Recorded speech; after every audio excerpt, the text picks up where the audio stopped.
Bonjour, deuxième lecture de David Graeber et David Wengrow. Au commencement était une nouvelle histoire de l'humanité, publiée aux éditions Les Liens qui libèrent en 2021, dans une traduction de Élise Roy. Chapitre 8. Cités imaginaires. Comment les premiers citadins d'Eurasie, Mésopotamie, Indus, Ukraine, Chine, ont bâti des villes sans roi. Les villes sont d'abord des représentations mentales. C'est du moins ce qu'affirmait Elias Canetti. Romancier et historien, Canetti est souvent rangé parmi ces penseurs excentriques de l'Europe centrale du milieu du XXe siècle, dont on ne sait trop que faire. Son hypothèse était la suivante.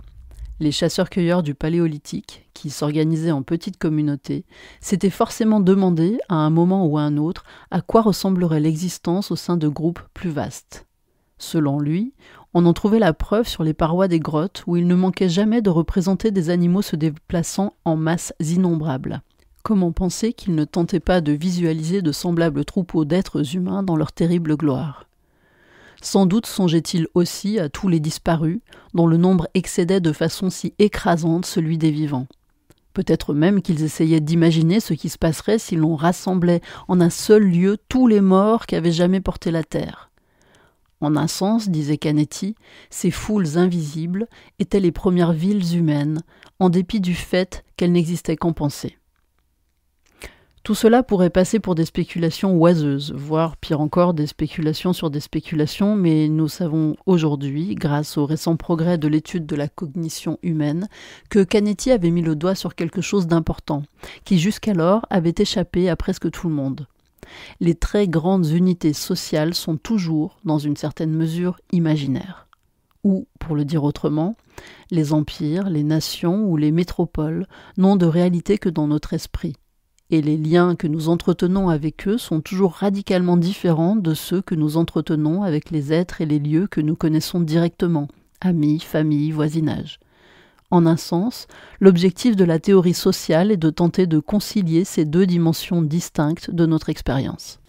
La version classique de l'histoire de l'humanité, celle des manuels scolaires, accorde une place cruciale à la question de l'échelle.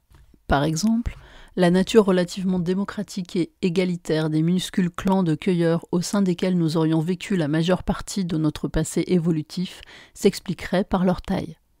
Il est également courant de supposer, voire de présenter comme une évidence, que c'est le fait d'avoir passé 95% de notre existence terrestre dans des petits groupes d'une douzaine d'individus qui déterminerait nos aptitudes sociales, et jusqu'à notre capacité à garder en mémoire les noms et les visages.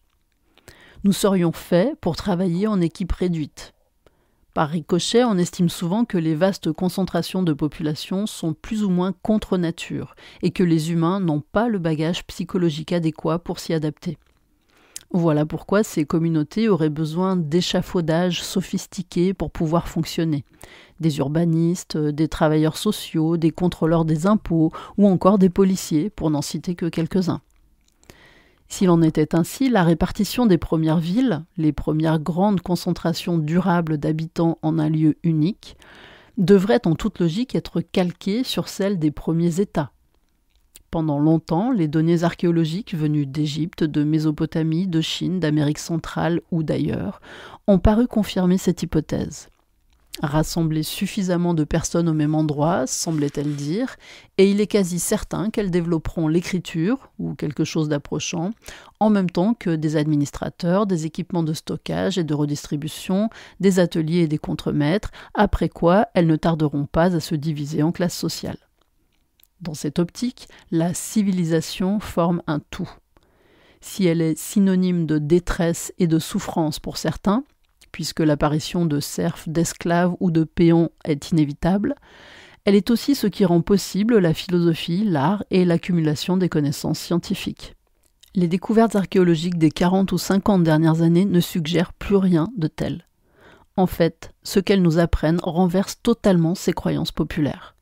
Nous savons désormais que dans certaines parties du monde, des villes se sont auto-gouvernées pendant plusieurs siècles sans le moindre temple ni palais, ceux-ci n'apparaissant que beaucoup plus tard ou jamais. De nombreuses villes antiques semblent n'avoir eu ni classe de gestionnaire ni aucun autre type de strate dirigeante. Certaines ne connaissaient visiblement de pouvoir centralisé que par intermittence. En somme, tout indique que la vie citadine à elle seule n'implique pas et n'a jamais impliqué une quelconque forme particulière d'organisation politique. Ce constat a des conséquences décisives, à commencer par le fait qu'il permet d'envisager avec optimisme l'horizon des possibilités humaines. Car il se pourrait bien finalement que l'urbanisation croissante de la planète ne détermine pas autant que nous le pensions notre manière de vivre.